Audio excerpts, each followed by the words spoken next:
Тенка е линијата за тоа каде завршува партијата, а каде почнува институцијата и јавната служба кога станува збор за Демократската унија за интеграција. Дуе очигледно тешко прави разлика. Тие, откако во 2001 година пукаа по македонските институции, сега ги користат како приватен имот за прославување на родендени, дружби и спорт, а државните возила и гориво за приватни патувања.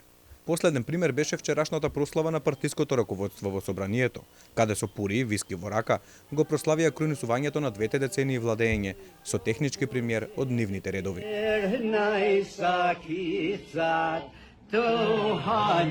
На интегративците очигледно им се погодија институциите за песни и прослави. Па така лидерот Ахмети реши да го прослави својот 65-ти роден ден со жива музика во Министерството за политички системи и односи меѓу заедниците.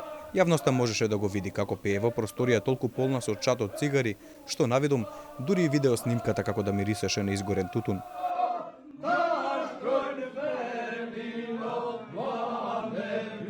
Владиниот кабинет на специјалниот така наречен прв вице-премиер Артан Груби, на неговите сопартици им се погоди за спортска рекреација. Dream Team, по еден долг и предизвикувачки ден, антистрес забава за одбележување на заедничкиот успех. Денес е голем ден, пишуваше на Facebook профилот на Груби. На интегративците очигледно им се погодија и меките седишта во службените автомобили и шоферите платени од државата. Нивната долга историја на злоупотреба на државни возила во партиски и приватни цели повеќе пати ја докажаа пред јавноста.